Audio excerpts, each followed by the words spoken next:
अवधूत चिंतन श्री गुरुदेव दत्त श्री स्वामी समर्थ।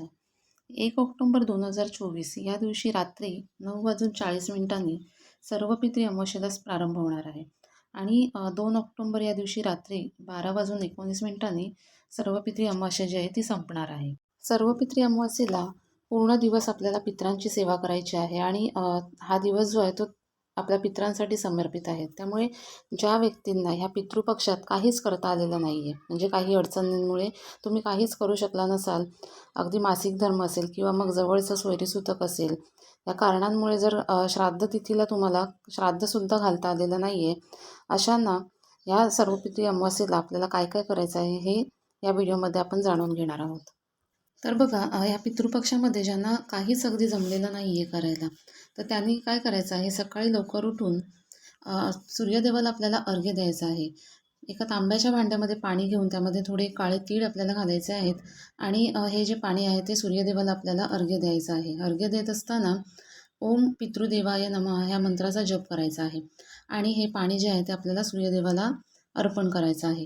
पाणी जे आहे ते खाली पडणार नाही, म्हणजे कोणाचा पाय ओलांडून जाणार नाही ह्याची आपल्याला काळजी घ्यायची आहे। त्यासाठी तुम्ही पाणी सूर्यदेवाला वाहत असताना त्याच्या खाली म्हणजे पाण्याच्या खाली तुम्ही काहीतरी एक भांडं किंवा पातेलं ठेवा, जेणेकरून ते पाणी खाली डायरेक्ट जाणार नाही। आणि हे अर्घ्य दिलेलं पाणी जे आहे ते आपल्याला झाडांना अर्पण करायचं आहे। कोणत्याही झाडाला तुम्ही हे जे अर्घ्य आहे ते अर्घ्य दिलेलं पाणी जे आहे ते अर्पण करू शकता। आता ह्यानंतर अर्घ्य दिल्यानंतर आणि देवपूजा होण्याच्या आधी आपल्याला पितृस्तुती स्तोत्रमचं पठण जे आहे ते एक वेळा करायचं आहे। मी आधी देखील एक व्हिडिओ बनवलेला ज्यामध्ये मी पितृस्तुती स्तोत्रम आणि पितृ अष्टकम आपल्याला या 15 दिवसामध्ये कसं बोलायचं आहे काय ते त्याचा व्हिडिओ मी बनवलेला आहे। तरी पण तुम्हाला जर जमलेलं नसेल तर ह्या दिवशी म्हणजे सर्व पितरी अमावस्येच्या दिवशी तरी किमान तुम्ही स्तुती स्तोत्रम जे आहे ते एक वेळा त्याचं पठण करा आणि हे आपल्याला दक्षिण दिशेला तोंड करून बसून करायचं आहे। आणि हे जे पितृस्तुती स्तोत्रम आहे ते तुम्हाला गुगलवरती जर तुम्ही सर्च केलं तर तिथे तुम्हाला मिळून जाईल। आता हे झाल्यानंतर आपल्याला श्राद्ध तिथीला जसं आपण स्वयंपाक करतो त्याचप्रमाणे आपल्याला स्वयंपाक जो आहे करून आपल्याला नैवेद्य जो आहे तो दाखवायचा आहे। जर तुम्ही काहीच केलेलं नसेल, श्राद्ध तिथीला काहीच केलेलं नसेल, तर संपूर्ण स्वयंपाक करून आपल्याला त्यांना नैवेद्य दाखवायचं आहे।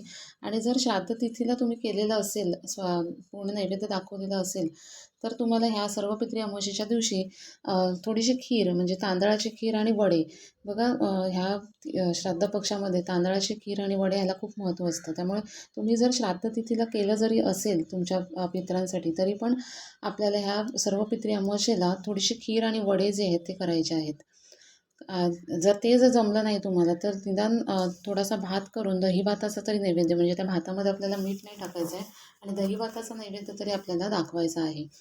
बघा, होतं कसं की आपले सासू सासरे किंवा मग जवळची कोण व्यक्ती गेलेली असेल तर त्यांच्यासाठी आपण ह्या पितृ पंधरवड्यामध्ये विधी करत असतो। पण ह्या सर्व पितरी अमावस्येला आपल्याला आपले जे पूर्वज म्हणजे 3 पिढ्यांपर्यंतचा पितृदोष जो आहे तो आपल्याला लागत असतो। त्यामुळे सर्व पितरी अमावस्येला आपले जे पूर्वज म्हणजे 3 पिढ्यांपर्यंतचे जे पूर्वज आहेत ना, त्यांच्यासाठी आपल्याला ह्या सर्व पितरी अमावस्येला विधी करायचे असतात कारण ह्या पितृ पंधरवड्यामध्ये हे जे आपले पूर्वज आहेत ते आपल्याला भरभरून आशीर्वाद देण्यासाठी पितृलोकातून भूलोकावरती आलेले असतात आणि त्यांना सद्गती लाभावी आणि ह्या सर्व पितरी अमावस्येला आपल्याला त्यांची पाठवणी करायची असते। म्हणूनच आपल्याला हे जे विधी आहेत ते सर्व पितरी अमावस्येच्या दिवशी करायचे असतात। आता ह्या दिवशी दानाला देखील खूप महत्त्व आहे, कारण कुठल्या ना कुठल्या रूपात येऊन तुमचे पितृ जे आहेत ते घास हे घेणारच, कारण त्यांना देखील तृप्त होणं आणि त्यांना सद्गती लाभणं हे महत्त्वाचं आहे। कारण त्यांना जेव्हा सद्गती लाभेल तेव्हाच आपल्याला त्यांच्याकडून भरभरून आशीर्वाद जे आहेत ते मिळणार आहेत। कारण पितृदोष आणि त्याचे जे परिणाम आहेत ते अत्यंत भयंकर असतात, म्हणजे त्याचा त्रास आपल्याला होत राहतो।